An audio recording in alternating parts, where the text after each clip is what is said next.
Ekonomi adalah ilmu yang mempelajari bagaimana masyarakat mengelola sumber daya yang terbatas untuk memenuhi kebutuhan yang tak terbatas. Namun, ekonomi dibagi menjadi dua cabang utama, ekonomi mikro dan ekonomi makro. Meskipun keduanya berfokus pada masalah ekonomi, ada perbedaan mendasar dalam ruang lingkup dan analisis yang mereka lakukan. Let's talk about it. Are you ready?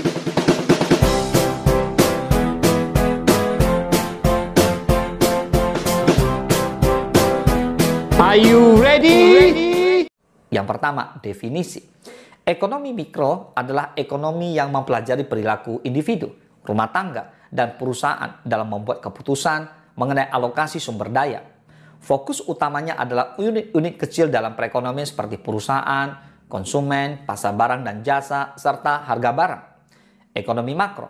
Di sisi yang lain, ekonomi makro mempelajari keseluruhan perekonomian pada tingkat yang lebih luas, seperti pertumbuhan ekonomi, inflasi, pengangguran, dan kebijakan pemerintah. Fokusnya adalah pada kinerja ekonomi secara keseluruhan dan bagaimana faktor-faktor tersebut saling berinteraksi dalam perekonomian negara atau global.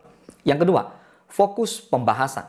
Ekonomi mikro menganalisis permintaan dan penawaran pada pasar barang dan jasa, memperhatikan bagaimana harga ditentukan oleh interaksi antara pembeli dan penjual, meneliti perilaku konsumen dan bagaimana mereka membuat keputusan untuk memaksimalkan kepuasan mereka atau utilitas, melihat perusahaan dan produsen serta bagaimana mereka membuat keputusan untuk memaksimalkan laba mereka. Lalu ekonomi makro, bagaimana kita lihat memahami pertumbuhan ekonomi, bagaimana perekonomian tumbuh dan berkembang dalam jangka panjang, menganalisis inflasi dan deflasi, yaitu kenaikan atau penurunan harga barang dan jasa dalam sebuah perekonomian, meneliti tingkat pengangguran dan bagaimana hal ini mempengaruhi perekonomian secara keseluruhan, mempelajari kebijakan fiskal seperti pengeluaran dan pajak pemerintah dan kebijakan moneter seperti pengendalian jumlah uang yang beredar oleh bank sentral. Nah, yang ketiga, skala dan ruang lingkup. Ekonomi mikro memfokuskan perhatian pada subjek yang lebih kecil dan terperinci, menganalisis keputusan yang dibuat oleh individu atau kelompok kecil seperti konsumen dan produsen. Contoh, menilai bagaimana harga barang tertentu seperti sayuran atau smartphone dan lain sebagainya, di mana akan dipengaruhi oleh permintaan dan penawaran di pasar lokal. Lalu ekonomi makro lebih mempelajari pada aspek yang lebih besar daripada perekonomian, meneliti keseluruhan perekonomian negara atau dunia dengan fokus pada faktor-faktor seperti inflasi, pengangguran, dan produk domestik bruto atau PDB. Contoh, menganalisis bagaimana PDB negara berkembang atau bagaimana kebijakan moneter mempengaruhi tingkat inflasi. Yang keempat, tujuan. Ekonomi mikro, tujuan utama ekonomi mikro adalah untuk memahami bagaimana pasar bekerja dan bagaimana individu atau perusahaan dapat memaksimalkan kesejahteraan mereka melalui alokasi sumber daya yang efisien. Ekonomi makro. Tujuan ekonomi makro adalah untuk memahami perekonomian secara keseluruhan dan mencari cara agar perekonomian dapat tumbuh secara berkelanjutan, mengurangi pengangguran dan mengendalikan inflasi melalui kebijakan pemerintah dan lembaga keuangan.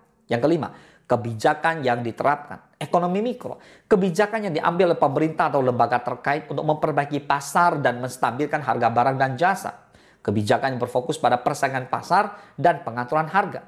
Lalu ekonomi makro adalah kebijakan yang lebih berfokus pada pertumbuhan ekonomi secara keseluruhan, pengendalian inflasi dan penurunan tingkat pengangguran. Kebijakan fiskal lebih pada pengaturan pengeluaran pemerintah dan kebijakan pajak. Dan kebijakan moneter yaitu pengendalian jumlah uang yang beredar oleh bank sentral. Yang keenam adalah contoh kasus. Kita lihat di ekonomi mikro, jika sebuah perusahaan memutuskan untuk menurunkan harga produknya untuk menarik lebih banyak pelanggan, ini adalah contoh dari ekonomi mikro. Lalu perilaku konsumen yang membeli lebih banyak barang pada harga yang lebih rendah juga merupakan topik yang dibahas dalam ekonomi mikro. Lalu bagaimana dengan ekonomi makro? Nah, ketika pemerintah mengambil langkah-langkah untuk menurunkan tingkat pengangguran secara nasional atau ketika bank sentral mengubah suku bunga untuk mengendalikan inflasi, dan ini adalah contoh dari ekonomi makro. Ketika sebuah negara mengalami resesi atau inflasi tinggi, kebijakan diterapkan adalah untuk mengatasi masalah tersebut. Nah, adalah masalah makroekonomi. So, ekonomi mikro dan ekonomi makro memiliki fokus yang berbeda, namun keduanya saling berkaitan.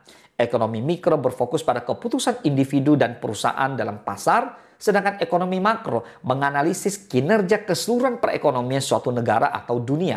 Keduanya penting untuk memahami bagaimana perekonomian bekerja baik dari sisi individu maupun negara. Jika kita bisa memahami kedua konsep ini dengan baik, kita akan lebih siap untuk mengambil keputusan yang lebih cerdas dalam kehidupan ekonomi kita. Semoga bermanfaat. Salam sukses, Dasia!